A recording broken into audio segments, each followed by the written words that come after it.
Welcome to the Ghosts of Our LLC Kickstarter Kickoff. Here we'd like to just explain a few things about our tabletop adventure that we think are important to consider when backing this project. I'm going to go into all three things that we think are important in depth, one by one, and let's talk about them in this order. First and foremost is the story or lore about the tabletop adventure. What's the reason you're sitting here? What's interesting about it? What does it entail? We'll go through that in detail as the video goes on. Second is the adventure mechanics and the replayability of it. How interesting is it? How tight is it? Has it been tested? Is it solid? Is it something that you and your friends can sit in a dorm room or a dining room table with the family and actually enjoy playing? And third, something that we think is really important to us here is the quality of the components of the project. Is this a high-quality game, or is this just a bunch of cardboard or punch-outs and injection-molded items stuffed in a box?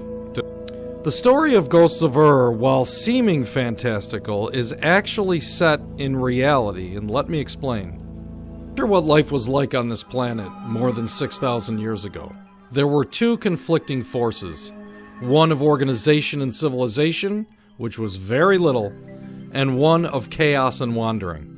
There are two things that we know about this period in human history. First, that there were only about 3 million people on this planet. And two, that Sumer was the first actual civilization, the first cities to spring up, where groups of people more than 50 gathered. If Sumerians created the first civilization on this planet of 3 million people, what were the other 99.9% of those 3 million people doing 6,500 years ago? We're all taught in school that everyone in the Neolithic period was nomadic, meaning they just sort of aimlessly wandered around because they didn't have farms or cities. In school, we're taught that they were nomadic, meaning that to our minds, they were just walking in straight lines everywhere, wandering around, dying by the age of 35, and not really having much else to do because they didn't know what else to do, right? This is not true. What people really did in the Neolithic period is that because they only lived till they were 35, they wandered around in groups of 8 or 9, and they went in about a 20-mile circle. From time to time, someone wouldn't get along with someone, and people would be ousted, they would be scapegoated, they would be sent into the wilderness to basically get away from the group, because they were, we'll call them jerks. A very tiny number of 3 million people during the Neolithic period explored about 60% of this planet. How's that possible?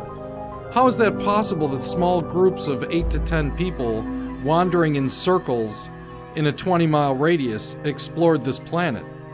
Here's the part they don't tell you in school, and you have to get your mind back 6,500 years ago. This planet was explored by those jerks, those ousted people, those ne'er-do-wells that didn't get along with the rest of the group, were wandering in the wilderness, and they're the ones that meandered around and explored everything that we see in today's modern world. In 3800 BCE, 6 of these jerks, Balfarg, Beaker, Manx, Westhay, Brodgar, and Anglian, find themselves in the same place at the same time in ancient Sumer. In the tabletop adventure Ghosts of Ur, you find yourself as one of those 6 characters, all with their own unique abilities, having wandered in to ancient Sumer, and the conflict between that civilization and that chaos that is outside of that civilization. In 3 years of testing, we've always been interested that everyone thought it was so compelling to learn about ancient Sumer and the first civilization on the planet. But really, to us here at Ghosts of Ur LLC, it's about those jerks. It's about their story, the 6 of them, who they were and what they were doing back then. Second, let's take a look at adventure mechanics and replayability. In order to correctly do this, we have to identify what makes a great board game player. Who are they? What is this community? What do they like? Of all the ways you can be intelligent, spatial connectivity, body kinetic, interpersonal skills, one of the things that clearly stands out to me and to all of us here is that board gamers are very curious. They spike high on the curiosity chart.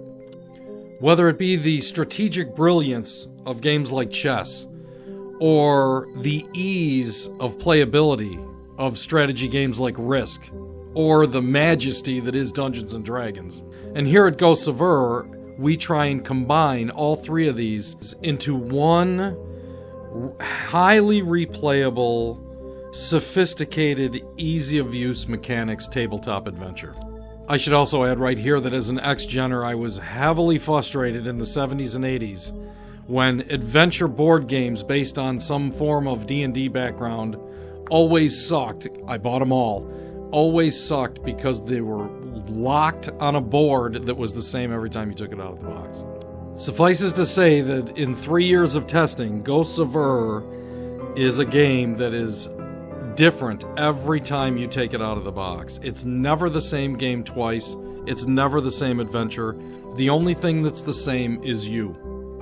Third and lastly, quality of what's in the box. There are a lot of great board games out there on the market today. We don't disparage any of them, but let's face it, a lot of them are injection molded parts with cardboard punch-outs stuffed into a box with a bunch of fancy graphics. There's nothing wrong with that. Again, we're not calling anybody out. But at Ghosts of Ur, we wanted this game to reflect what we think is the awesomeness of it by making sure that everything about it in the box is high quality and unique. From the rubber game mat to the molten pewter cast figures, Acadians, Kish, to the burlap bags that hold all the components, at Ghosts of Ur, we want everything to be as top of the line as possible so that you're happy to be unpacking it every time you go to play. So why Kickstarter? If you built this company and you guys are all working there and you cast your own parts and you have all your rubberized, vulcanized silicone rubber and you have all this stuff, why are you on Kickstarter at all? I can hear you saying that. That's a good question. We don't have the box. That's the only thing we're down to. Everything else about Ghosts of Ur LLC in Buffalo, New York is ready to produce thousands of these games per week on site. What we don't have is the box yet. And so that's the last component that will be made by this Kickstarter project. The game in its entirety can be seen played for hundreds of hours by some of the staff here at Ghosts of Ur LLC on Kickstarter and YouTube. The link's below. And if you've made it to the end of this video, I'm assuming that you're curious enough to possibly consider backing, and we thank you for that, and I appreciate your time. See you in Ancient Sumer, Spring of 22 Kickstarter.